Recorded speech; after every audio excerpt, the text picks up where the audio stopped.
Hello friends, எல்லாருக்கும் வணக்கம்ங்க. Welcome to Sri channel. எங்கள் அம்மா அப்பாவுக்கு 70வது கல்யாணம் திருக்கடையூரில் பண்ணோங்க. அந்த வீடியோ தான் நான் இன்றைக்கி உங்கள் கூட ஷேர் பண்ண போகிறேன். அது மட்டும் இல்லை, அது எப்படி பண்ணோம், அதுக்கு எவ்வளோ காஸ்ட் ஆச்சு அப்படிங்கிற டீட்டெயில்ஸும் ப்ரொசீஜரும் கொஞ்சம் கொஞ்சமாக இந்த வீடியோவில் அப்படியே ஆட் பண்ணியிருக்கேன். கண்டிப்பாக நம்ம சேனலை மறக்காமல் சப்ஸ்கிரைப் பண்ணிக்கோங்க. இங்கே நாங்கள் எல்லோரும் கோயிலுக்கு போகிறதுக்கு ரெடி ஆகிட்டுருக்குறோங்க. ஐயர் எங்களுக்கு காலையில் 7 மணிக்கு பூஜைக்கான டைம் கொடுத்துருந்தாரு. நாங்கள் பூஜைக்கு முதல் நாள் சாயந்தரமே திருக்கடையூர் வந்துட்டோங்க. இங்கே வந்து தான் ரூம் புக் பண்ணோம். நாங்கள் புக் பண்ண ரூம் வந்து கோவிலேருந்து ரொம்ப பக்கம், ஒரு 20 ஸ்டெப்ஸ் எடுத்து வச்சா போதும் கோவில் வந்துடும். இங்கே காட்டேஜ் டைப்லேயும் ரூம்ஸ் இருக்குது, சிங்கிள் ரூம்ஸ் வேணுனாலும் அவைலபிளாக இருக்குது. நான் வந்து காட்டேஜ் டைப்பில் ரூம் எடுத்தேங்க. அது 25 பேர் தங்குற மாதிரி. ஆனால் நாங்கள் ஒரு 15 பேர் தான் தங்கியிருந்தோம். 5000 ஆச்சு மொத்தமாக அந்த ரூமுக்கு. ரொம்பவே கன்வீனியண்ட்டாக இருக்கும். ஏசியும் அவைலபிள் இருக்குங்க. இதுதான் கோவிலுடைய முன்கோபுரம்ங்க. ரொம்ப நீட்டாக மெயின்டெனன்ஸ் பண்ணிகிட்ருக்குறாங்க. திருக்கடையூரில் இருக்கிற இந்த ஸ்ரீ அமிர்தகடேஸ்வரர் கோவில் 60, 70, 80வது கல்யாணங்களுக்கெல்லாம் ரொம்ப சிறப்பு வாய்ந்ததுங்க. வாங்க இப்போ கோவிலுக்குள்ளே போகலாம். நம்ம கோவிலுக்குள்ளே நுழையும் பொழுது முன் மண்டபம்ல இந்த மாதிரி சுவற்றில் ஓவியம் வரைஞ்சி வச்சுருப்பாங்க. இந்த கோயிலுடைய வரலாறை அப்படியே ஓவியமாக அவங்க வரைஞ்சி வச்சுருப்பாங்க. இது பார்க்கும் பொழுதே நம்மளுக்கு பாதி புரிஞ்சிடும். உள்ளே போனோம்னா ஐயரும் வந்து இந்த கோவிலுடைய வரலாறு சொல்லுவாருங்க. கண்டிப்பாக நம்ம கேட்கலாம் வாங்க. இங்கே இருந்து தான் சீர்வரிசை தட்டெல்லாம் எடுத்து வச்சுட்டு நம்ம உள்ளே போகணும். இந்த இடம்தான் வந்து இந்த ஹோமம், அதாவது ஆயுள் ஹோமம் எல்லாம் பண்ணுவாங்க இல்லைங்களா, அந்த பூஜைகளுக்காக கலசம் வச்சு பூஜை பண்ணுறதுக்காக இந்த இடத்த அப்படியே அலோட் பண்ணியிருக்காங்க. நிறையா பேர் இங்கே வந்து பூஜை பண்ணுவாங்க. ஒவ்வொருத்தருக்கும் ஒவ்வொரு நம்பர் கொடுத்துருவாங்க. 16 கலசம் வச்சு நாங்கள் பூஜை பண்ணோங்க. 16ல் ஆரம்பித்து 108 கலசங்கள் வரைக்கும் இங்கே இருக்குது. நம்ம எவ்வளவு கலசங்களை வந்து சூஸ் பண்ணுறோமோ அதுக்கு தகுந்த மாதிரி காஸ்ட் வந்து அதிகமாகிக்கிட்டே போகும். நான் 16 கலசம் தான் நான் சூஸ் பண்ணியிருந்தேன். அதுக்கு 16,000 ரூபாய் நம்ம ஐயருக்கு கோவிலுக்கு பே பண்ணுற மாதிரி இருந்ததுங்க. அதுலேயே வந்து எல்லாமே வந்துடும், மாலை, மேலதாளம் எல்லாமே வந்துடும். ஃபோட்டோகிராஃபருக்கு தனியாக நம்ம கொடுக்குற மாதிரி இருக்கும். நான் ஃபோட்டோஸ் மட்டும்தான் எடுத்தேன். அந்த ஃபோட்டோஸ்க்கு வந்து ஜஸ்ட் ஒரு 1500 மட்டும்தான் எனக்கு காஸ்ட் ஆச்சு. வீடியோஸ் வந்து நாங்கள் எங்கள் ஃபோன்லேயே நாங்கள் எடுத்துக்கிட்டோம். ஃபோட்டோகிராஃபர் இங்கேயே நம்மளுக்கு அவைலபிளாக இருக்கிறாருங்க. ஐயர்கிட்ட கேட்டாலே அந்த டீட்டெயில்ஸும் கொடுத்துருவாங்க. இப்போ பூஜை ஆரம்பிச்சாச்சுங்க. இப்போ ஐயர் வந்து என்கிட்ட எங்களோட குலம், கோத்திரம், அம்மா அப்பாவுடைய பேர், நட்சத்திரம் எல்லாமே கேட்டுட்டு இருந்தாங்க. அதெல்லாம் கேட்டு பூஜை முடிச்சுட்டு அடுத்தது வந்து நாங்கள் கஜ பூஜை வந்து வச்சாங்க. அதாவது யானைக்கு வந்து பூஜை பண்ணணும். பிள்ளையார் வடிவத்தில் இருக்கிற அவர் தான் ஃபஸ்ட்டு பூஜையை ஆரம்பிக்கிறாங்க. நம்ம எந்த ஒரு விஷயம் பண்ணாலுமே முழு முதற்கடவுள் பிள்ளையார் தான் இல்லைங்களா. அதனால முதல்ல பிள்ளையாராக நினச்சி நம்ம கஜ பூஜையை வந்து முடிச்சோம். இது ரொம்ப இன்ட்ரெஸ்டிங்காக இருந்ததுங்க. ஏன்னா கஜ பூஜை அப்படிங்கிறது நம்ம அடிக்கடி பண்ண மாட்டோம். வீட்டில் பூஜையெல்லாம் பண்ணியிருப்போம். ஆனால் இந்த பூஜை வந்து கொஞ்சம் ரொம்ப இன்ட்ரெஸ்டிங்காக இருந்தது. இங்கே வரும் பொழுது 10 ரூபாய், 20 ரூபாய், 50 ரூபாய் அப்படின்னு சொல்லிட்டு நிறைய சில்லறைங்கள்லாம் கையில் மாற்றி வச்சுக்கோங்க. ஏன்னா இந்த மாதிரி நம்ம பூஜை பண்ணும்போது யானைக்கெல்லாம் நம்ம கொடுக்குற மாதிரி இருக்கும். கஜ பூஜை முடிச்சுட்டு அடுத்தது கோமாதாவுக்கு பூஜை பண்றதுக்கு அனுப்புவாங்க. 60ஆம் கல்யாணத்தை சஷ்டி அப்த பூர்த்தினும், 70வது கல்யாணத்தை பீமரத சாந்தினும், 80வது சதாபிஷேகம், 90வது கல்யாணம் கனகாபிஷேகம்னு, 100வது வயசுல பண்ற கல்யாணத்தை பூர்ணாபிஷேகம்னு சொல்றாங்க. இப்போ இங்க கோ பூஜை பண்ணிட்டு இருக்கிறோங்க. கோ பூஜை முடிச்சுட்டு பிரகாரத்தை சுற்றி வர சொல்கிறாங்க. சுற்றி வந்து உள்ளே வந்து சாமிக்கு அபிஷேகம் நடந்துட்டுருக்கோம். அந்த அபிஷேகம் வந்து பார்க்குறதுக்கு உள்ளே அனுப்புவாங்க. நாங்கள் இங்கே 70வது கல்யாணம் பண்ணும் பொழுது ஐயர் ஒரு விஷயம் சொன்னாருங்க. அதாவது ஒரு பெண்ணுக்கு 3 மாங்கல்யமாமாங்க.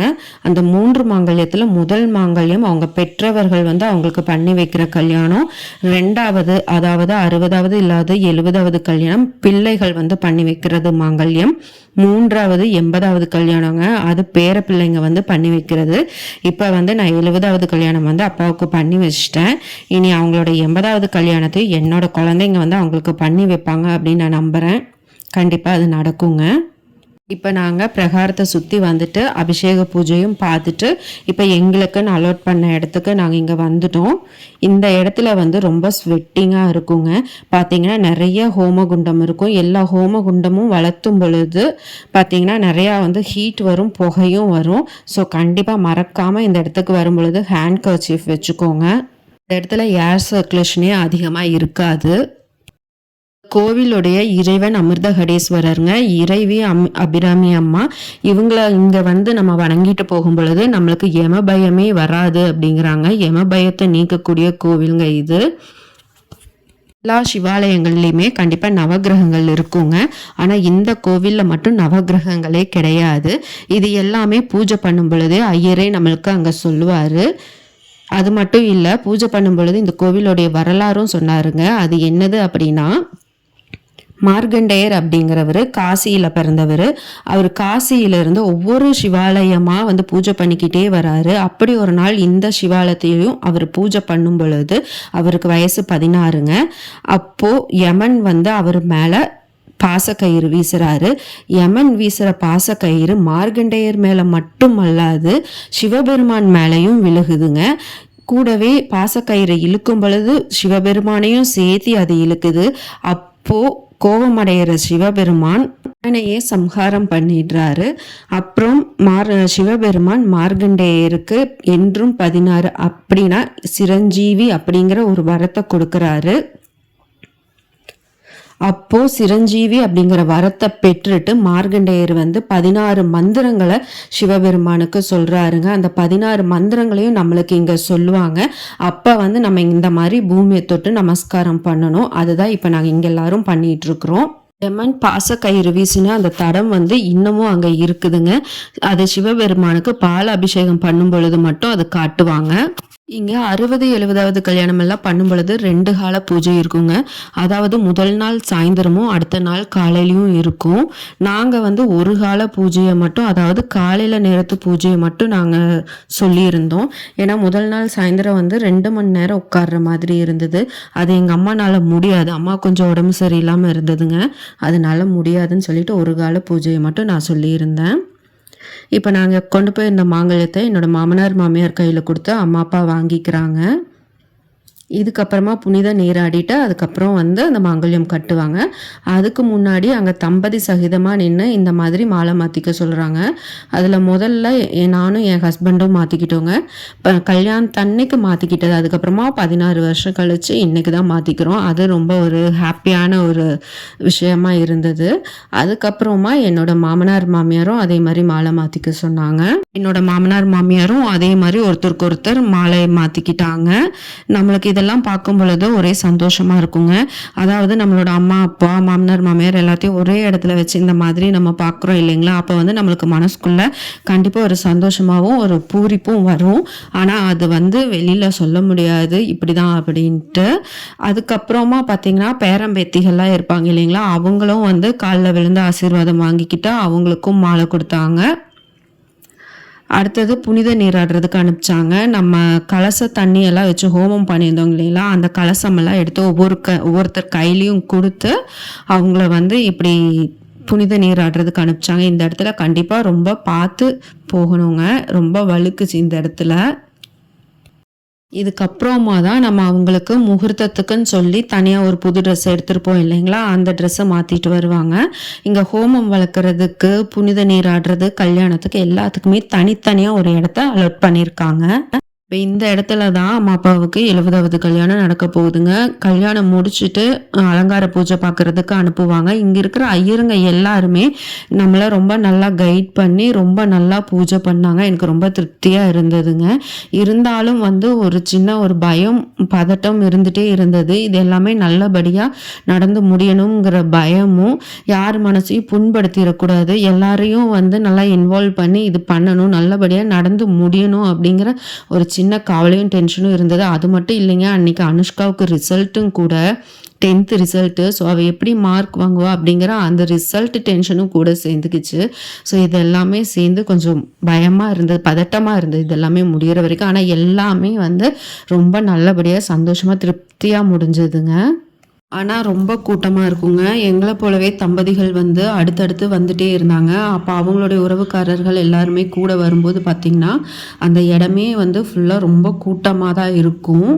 நாங்கள் போகும்போது கொஞ்சம் கூட்டம் கம்மியாக இருந்தது. ஆனால் அடுத்து நிறைய வந்துட்டே இருந்தாங்க. எங்களுக்கு 7 மணிக்கு பூஜை ஸ்டார்ட் பண்ணி 10:30 மணிக்கெல்லாம் முடிச்சு கொடுத்துட்டாங்க. நாங்கள் கோயிலுக்கு பக்கத்துலேயே ஒரு ஹோட்டலில் காலையில் டிஃபன் அரேஞ்ச் பண்ணியிருந்தோம். அது ஒரு இலைக்கு 110 ரூபா வந்ததுங்க. இந்த அற்புத நிகழ்வான எங்கள் வீட்டு 70வது கல்யாணத்தில் நீங்களும் எல்லாரும் கலந்துக்கிட்டதில் ரொம்ப சந்தோஷங்க. எல்லாருக்கும் நன்றி.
அம்மா அப்பாவுடைய 70வது கல்யாணம் நல்லபடியாக முடிஞ்சதுங்க. காலையில் 10:30 மணிக்கு எல்லாம் முடிஞ்சிருச்சு.